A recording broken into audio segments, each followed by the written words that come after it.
नमस्कार दोस्तों, आज हम शुरू कर रहे हैं श्री रामचरितमानस का 3रा अध्याय। पिछले प्रसंग में आपने सुना कि धरती माँ और देवताओं ने प्रभु से अवतार लेने की विनती की थी। अब कथा आगे बढ़ती है। अयोध्या में दिव्य ऊर्जा फैल रही है क्योंकि प्रभु के आगमन का समय निकट है। जय श्री राम।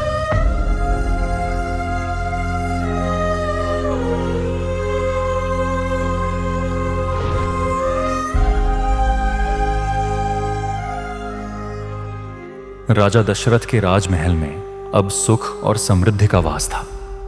चारों पुत्र राम, भरत, लक्ष्मण और शत्रुघ्न धर्म और मर्यादा के आदर्श बन रहे थे। किंतु अब एक ऐसा समय आने वाला था जो श्री राम के जीवन को एक नई दिशा देने वाला था। विश्वामित्र का आगमन। महर्षि विश्वामित्र एक ऐसा नाम जिसे देवता भी प्रणाम करते थे, जिन्होंने कठोर तप से देवत्व पाया था। आज वे अयोध्या आए थे एक दिव्य उद्देश्य लेकर। आज दशरथ महर्षि विश्वामित्र स्वयं पधारे हैं। अहो भाग्य हमारे, आज महर्षि विश्वामित्र हमारे द्वार पधारे हैं। कृपया उनका स्वागत करें। महर्षि का आगमन केवल एक अतिथि का आगमन नहीं था, यह स्वयं धर्म का आह्वान था।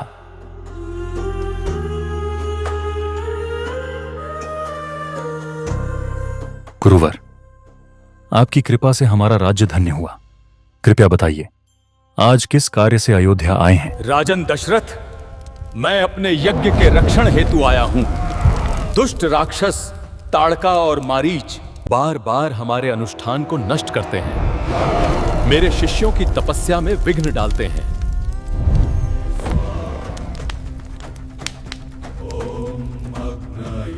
अब समय है कि इस अधर्म का अंत हो।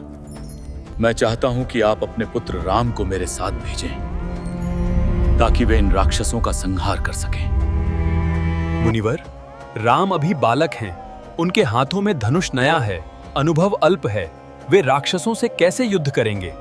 राजन, राम केवल बालक नहीं हैं, वे दिव्य शक्ति के प्रतीक हैं।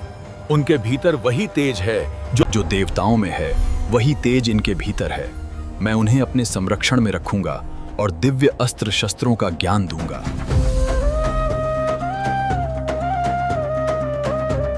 दरबार में मौन छा गया। एक ओर पिता का स्नेह, दूसरी ओर धर्म का कर्तव्य। राजा दशरथ द्वंद्व में डूब गए।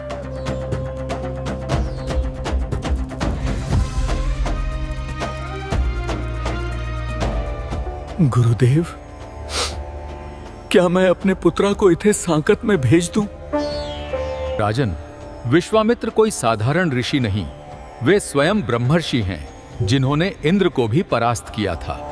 यदि राम उनके संग जाएंगे तो ये उनके जीवन की सबसे बड़ी शिक्षा होगी। धर्म की रक्षा करना ही राजधर्म है।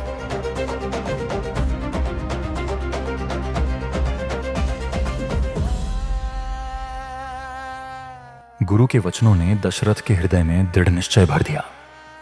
यदि यही धर्म है तो मैं राम और लक्ष्मण को भेजने की अनुमति देता हूं।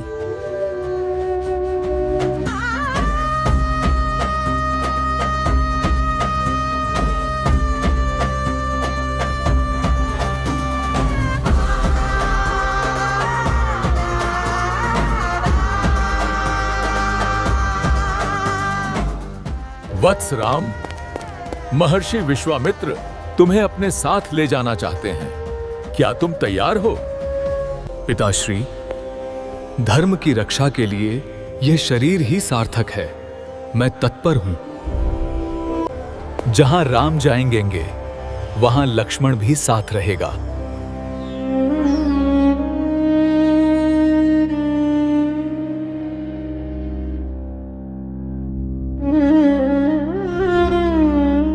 धन्य हो रघुकुल के वीरों, अब मेरे साथ चलो। व्याल, मैं तुम्हें दिव्य अस्त्रों का ज्ञान दूंगा जो स्वयं देवता भी पाने की आकांक्षा रखते हैं। अगले प्रातः जब अयोध्या में सूर्योदय हुआ राजमहल में भावनाओं का सागर उमड़ पड़ा। माताश्री, आशीर्वाद दीजिए। मैं धर्म कार्य हेतु वन जा रहा हूँ। वत्स, सत्य और मर्यादा का पालन करना, सदा विनम्र रहना, वीराओं, यही तुम्हारा बल होगा। लक्ष्मण, राम की सेवा ही तुम्हारा धर्म है, उनकी रक्षा तुम्हारा जीवन हो। मेरे वीर पुत्रों, मेरा आशीर्वाद सदा तुम्हारे साथ रहेगा।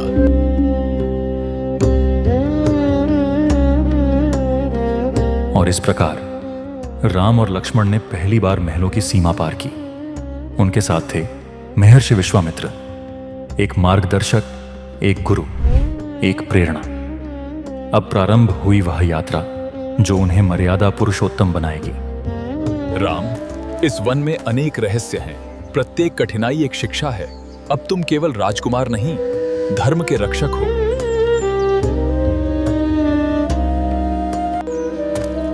गुरुदेव, आपके चरणों में रहकर मैं अपने जीवन का उद्देश्य समझूंगा।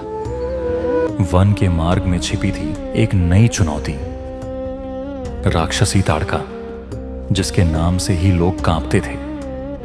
पर अब समय था धर्म के प्रकाश का पहला उदय देखने का। देखिए अगले एपिसोड में ताड़कावध श्री राम की प्रथम विजय।